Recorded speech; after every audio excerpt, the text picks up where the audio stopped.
માં ખેડૂતોના પ્રશ્નોને લઈને મહારેલી યોજવામાં આવી।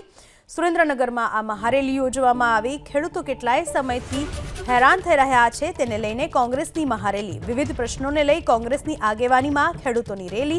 પાક નુકસાનીનું વળતર ન મળતા મહારેલી કરવામાં આવી।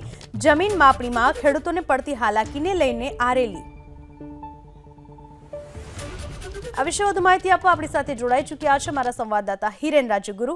હિરેન, છેલ્લા કેટલાક સમયથી ખેડૂતોની ખાસ માંગણીઓ છે અને એમાં પણ સૌથી મુખ્ય માંગણી એ છે કે પાક નુકસાનીનું વળતર ચૂકવવામાં નથી આવ્યો। કઈ રીતે ખેડૂતોએ હવે અવાજ ઉઠાવ્યો છે? કોંગ્રેસ કઈ રીતે એમની સાથે છે?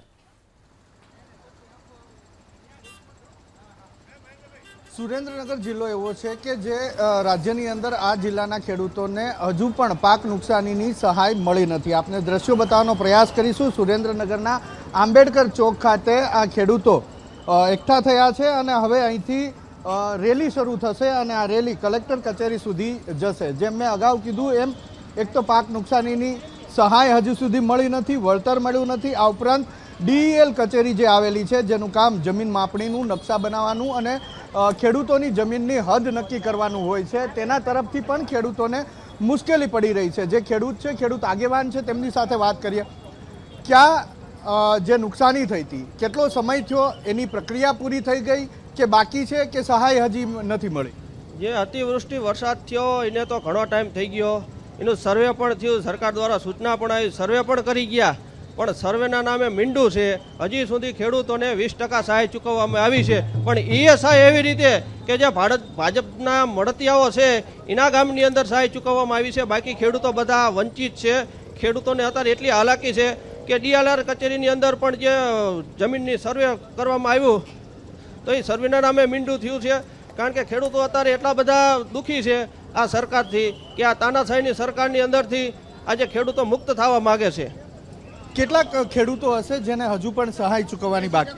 80% ખેડૂતો બાકી છે, ખાલી 20% ખેડૂતોને સહાય ચૂકવવામાં આવી છે। તે પણ પોતાના ભારતીય જનતા પાર્ટીના જે આગેવાનો છે એમના જ ગામડાઓમાં સહાય ચૂકવવામાં આવી છે, બાકી બધા ખેડૂતો વંચિત છે। અચ્છા, ક્યાં ક્યાં પાકમાં નુકસાની ગઈ હતી અને કેટલી નુકસાની ગઈ હતી? સાહેબ, પાકની નુકસાનીની વાત કરીએ તો જીરામાં એટલી નુકસાન હતી, કપાસમાં હતી, પછી જાહેર, બાજરા, ઘઉં બધામાં નુકસાનનો કોઈ પાર જ નથી કોઈ જાતનો। અને અમને સહાય આપી, જ્યાં જ્યાં એમના કાર્યકર્તા હતા અને ભાજપના નેતા હતા એમને 20% લખે બધાને પૈસા આપ્યા। જે બધા કોંગ્રેસના ગામડાના હતા બધું ઠપ।